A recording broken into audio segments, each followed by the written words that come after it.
This video isn't about all the technical info and different college majors like the others, but rather some advice for people considering engineering and even students currently in college for engineering that I think are important to know. Tip 1 is to try to maintain a 3.0 GPA or higher in college. Now GPA is not everything, but I put this because many engineering companies and graduate schools will not accept you if you have lower than a 3.0. Your resume may never be seen by a human because a computer will just filter out your resume assuming you apply online. This isn't true for every company or school, but it will keep a lot of your options open if you keep that GPA or higher. But GPA is not the most important thing. If you can't maintain that GPA, just make up for it with extracurriculars, projects, and engineering clubs, and keep a good network, which is tip 2. Networking is extremely important for everyone in college, but as an engineer it will help so much to get to know as many people as you can in the field you're interested in. Join engineering clubs and meet people, get to know your professors who probably have contacts, maybe you'll meet friends who have parents that work at engineering companies, go to career fairs and so on. Do whatever you can to get to know people. A common thing you'll hear people say is who you know is more important than what you know, and this is very true. I mean, there's a fine line because you gotta pass your classes, but you get the idea. Don't be shy and go meet people over your years in college. 3 is to apply to summer internships as soon as you can.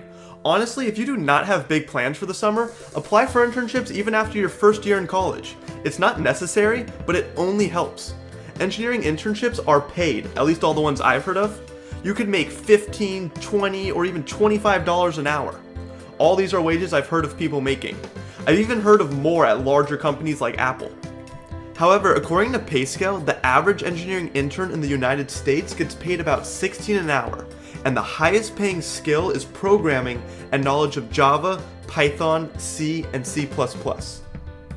If you have a 12-week internship working full-time, that's $7,200, $9,600, and $12,000 respectively in just one summer. Plus you increase your network, improve your resume, may guarantee yourself another internship the next summer, and could even guarantee yourself a job once you graduate if they keep hiring you. Even if you have really no experience besides the few classes you've taken, what do you have to lose by trying? Some companies have high school interns, so you could be plenty qualified for some internships for all you know. If you don't do this, then another good idea is to take summer classes to get some of your credits out of the way, even if it's just general ed classes. Overall, I'm trying to say you should be productive in your summers because you will thank yourself. You will have semesters or quarters where you need to take a lot of units. There will be weeks where you have maybe 2 or 3 midterms and an essay due, and it will be stressful. It's those times where you may wish you could have at least gotten rid of that one GE class that you don't even want to spend your time working on when you have more important things to do. It's still going to be stressful, but every little bit helps. And instead you got to complete it in the summer when you have free time and not much other stress, and if done at community college or online, it'll be so much cheaper. Then tip 5 is to figure out what companies you want to work for after school as soon as you can. Once you know, or at least have an idea of where you want to work and what projects you want to work on, you can try to get into relevant engineering clubs, do a senior project relevant to those companies, and apply to internships at those companies or similar ones. Employers love to look at resumes and see that you've done projects or worked at companies very similar to what they do. Tip number 6, which is more of just something you should know, is that some companies will pay for your master's degree if you work for them. This is not a guarantee, but I had to include it because you should be aware of all the ways you can save yourself money. If you're planning on a master's degree, one option is to get a bachelor's, then just get a job at a company that offers this. You can work for them for a year or a few, then go back to get your master's but have it paid for. You'll get a free or cheaper education if they pay at least some of it, have a guaranteed job when you're done, and likely will come back to a pay raise. Remember, it can be hard to go back to school after you've been working, and yes, this is not a guarantee for everyone watching. Not every company will do this. So don't put all your eggs in this one basket, but keep it in mind just in case because you should be aware of all your options.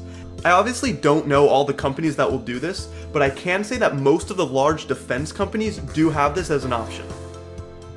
And last is advice for really any college student, and that's that you need to have good time management. Like I said, there will be weeks where you have like 3 midterms and a paper due, And in college, sometimes a class will just have one midterm and a final, so you can't really afford to do poorly. If you're struggling, go to office hours instead of figuring it out on your own. Go to tutoring sessions that your school will offer in most subjects.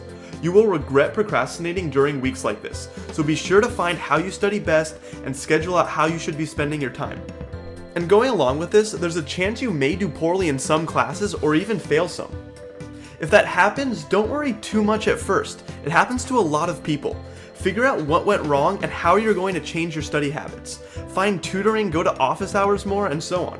I know I started this video with emphasizing GPA, but the average engineering student at most colleges gets lower than a 3.0 GPA, but they get jobs.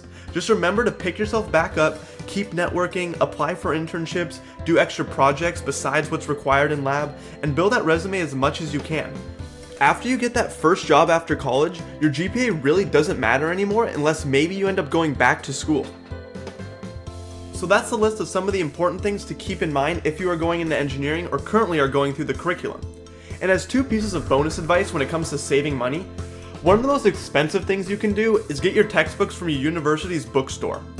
It might be your only option in some cases, but getting an online PDF, which yes, you probably will find someone who has one, renting the book, which many websites offer, buying or borrowing from a friend who's already taken the class, buying it used online, all will save you a ton of money. Also make sure the textbook is actually required. Sometimes they say it is, but it really isn't. And also, if you get that internship or part-time job during the summer, try to use it to pay off any loans you may have. And some of this information like GPA requirements, internship wages, and all that will differ from person to person, but also country to country. So be sure as always to do your own research, but I hope this helped. If you like this video and want detailed information on science, math, and engineering majors, like and subscribe, and I'll see you all next time.